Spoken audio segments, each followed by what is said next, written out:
All right, Mark, some West Texas private schools are playing as well. Let's start with 11-man. You've got Midland taking on Austin Regents and Lubbock Christian taking on Tyler All Saints. Yeah, Midland Christian in Division II, they've had a brutal non-district schedule. Remember, they played Graham, they played Bushland, and they played Friendship off their feet, that 35-34 game in their last non-district game. But, man, Midland Christian getting the win this past weekend to get to round 2. But, man, it's a tall order. Austin Regents at 10-1. They play Saturday in San Angelo as hopefully Midland Christian, the Mustangs, can win another as they get either 11-0 Fort Worth All Saints or Fort Worth Christian there. In Division III, Lubbock Christian had a bye in round 1. They get Tyler All Saints Friday night at 6 o'clock as we got confirmation that game will be Friday at 6 in Breckenridge. So those two will go at it. I like Chris Softly's team. We've talked about him all year long. And to me, Stephen, after Jayton, I think Lubbock Christian, of any team that we have, has the best path to a potential state title. They'll either get a district foe in Arlington Pantego or Dallas Christian if they win that one. And so those are the two in the 11-man and the 6-man all over the board. Midland Trinity had a bye. They get Texas School for the Deaf.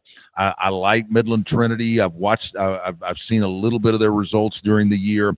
I think they've got a good path to get a deep run there. Nobody in Division II, Abilene Christian knocked out, but in Division III, there's a couple of interesting matches. Lubbock KPA at 10-1. They get 10-0 Wichita Falls Christian as they play at Abilene Christian Friday night at 7 o'clock.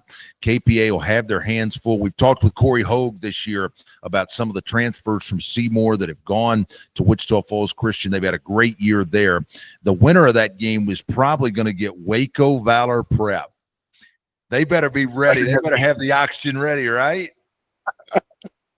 That Waco Valor, I mean, they didn't, they had that one game where it was just absurd, 140 some points, but they've been scoring every week. Yeah, right. I mean, they had 148.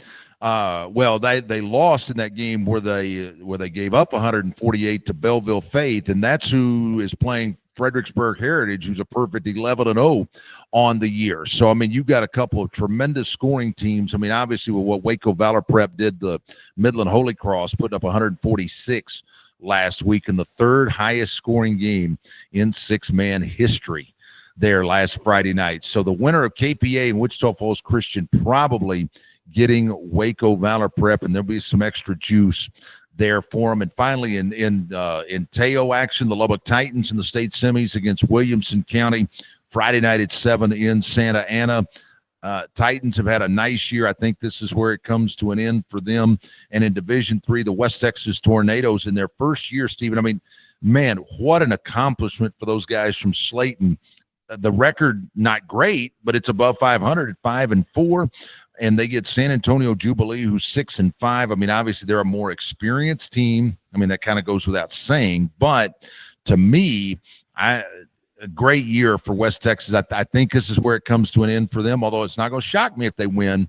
But you got a couple of those teams in Teo in the state semifinal round.